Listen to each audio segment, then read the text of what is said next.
Molweni ndinamkela ke zaseTV ngesixhosa. Sibongile ugodukile ke wethuni bonakele yama nodedi wakhe. Udedi hamba eqhayisa ke ngosibo ebulisa abantu endleleni ethi nje hey nangu Sibongile.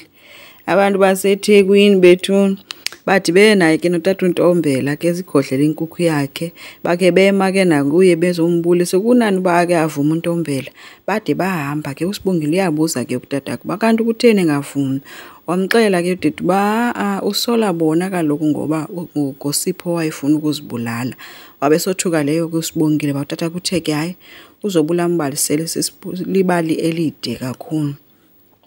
Qalile ke umcimbi kulo Sibongile kwayothethwa phezulu kwempepho uqhunyiswa endlini enkulu kwabulelwa ke nokuba bekhusela uSibongile bebulela noNSFAS omncedayo ngoba lokho bengeke kenzeke konke oku ngaphandle kwakhe ubulele noba ke bazoba negraduate okokuqala nje kwambambo inhlone beziphethe uSibongile ke nodeliwe umtsheli uncama wayinto eguqileyo ngokwayeka nale beyimela.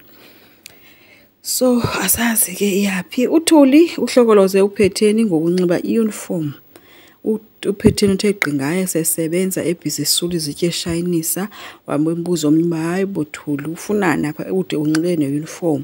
Hayi ke uThuli besithi hayi madam ndiyabona into izinto azinze ngendlela njengoba ndingekho naqonto ba mandivuke ndize ndizosebenza. Wabe sesithi ke uPhetheni kodwa ke umuntu uyayidinga ke i-second chance uzompha kodwa wathi hlukana nokudelela. Ngoba wena indlela odelela ngayo ukuphinde nje hayi kavuyanga kanje ke uThuli gijima uyozijula phezulu koPhetheni emhaka uPhetheni emjula imsusa kuye ke naye basusu but ke bevuya ke ngoba umsebenzi ufumene back. Emcimbini ke umcimbi unqamene nebirthday kaSibongile. Utata kumlungiselele ke wanecake kwadecorator netafile nje ke so uSibongile kuyo yonke yena lento uyayibona but iwari yakhe kuba utata wakhe noba uyayazi nalento yangekhisi uthe utata wakhe xa igqiba usuka ke udeliwe emxelela ba mabafocus kakhulu kaloku emcimbini ifocus ingabikho ngoSibongile nangebirthday bajonge ba yintoni yona nto ebibalekile ibisenziwa namhlanje. Wabe seshiyeka babayithuke udeliwe wabe se ke xa ezawuhamba uSibongile wambuza uba utata uyazi na ngayo yonke into nekhisi wabe sesudeliwe hayi akazi wathi khululeka Sibongile imfihlo yakho isafe. Ukwenza ke phansi wabhaqwa ke nguNomalanga ezama ke usend message ecofana nefoni wangena kuNomalanga embuza bu right na wathi omnyayo right kodwa ke ude wabe uyawina ke ukuyisenda. So uSibongile uyifumene imessage ka happy birthday from Ukwenzo esothuswa nayileyo bakanti Ukwenzo uyayazi birthday yakhe uba inini. uZakes yena emcimbini ukhona kodwa into embi ukuba amehlo akhe athe ntsho kuVelephi. Uthe sebuliswa naye cousin kaVelephi hayi wayijonga nje andithi kaloku bifuna umphutyala and uVelephi usenza bhetele naye uthi akaseli kaloku uZakes uthe angakalinga buthinta. So kubi nje kuVelephi ke uZakes ungilowo ke ulapha emva kwakhe and uZakes umele kwa uVelephi ke into ba njengoba epha yena ufuna ugoduka utsho esekitchen obesithi masigoduke. uVelephi bengathi hayibo akukatyiwa notyiwa uhamba kanjani wathonywe ndithi masihambe wafuna umkhulisa nalo fasikoti uthe eseyikhulule ifasikoti uVelephi kwathi gqi utata uJangasi ekhwaza ke uZakes embuza uba kanti uphi amadodana ngebuhlanti wabesezomthatha ethi masihambe bakaloku bafuna into masihlale silapha emehlweni abo masihambe sebuhlanti wathi omnye wathi okay ke uzohamba uze abheke ebuhlanti ulandiwe otherwise ulapha emva kuVelephi.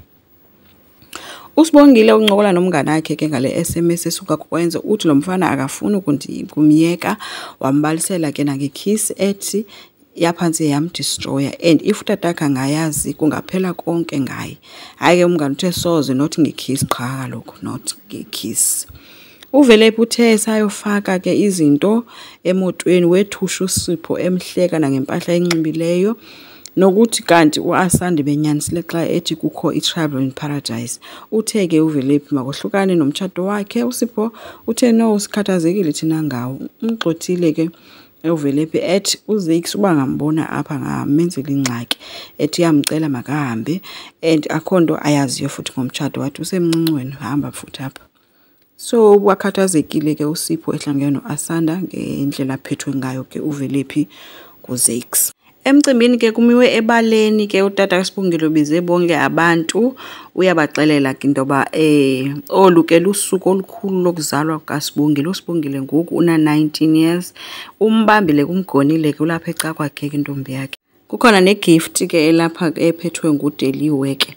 Udade ke uthe esathetha kwabe sekhwaza kuSibari wakhe ethi hayi ke xa sena 19 sesingamfumana umkhwenyana ngoku.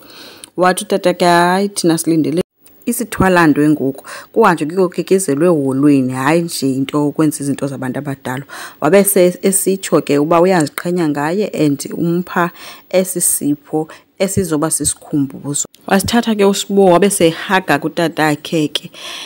Kumnandi nje kuthe kusenjalo ke kwafika uNtombela ethi wena ndakukhuza ngale ntombi yakho.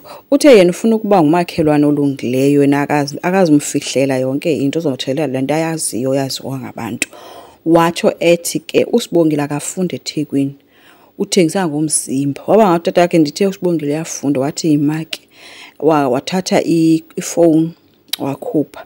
Wabe sitata ke ndithe Ntombela phuma ngala gate. Wathi Ntombela kho kwasango ndizophuma ngalo. Watsho wakhupha ifone wababonisa ifoto kaSibongile nokwenzo bencamisana. Wayibona ke udidi khange athethe nelimdaka uye wajika nje wajonga kuSbo. Sibongile lo beselila ke ngoku naye.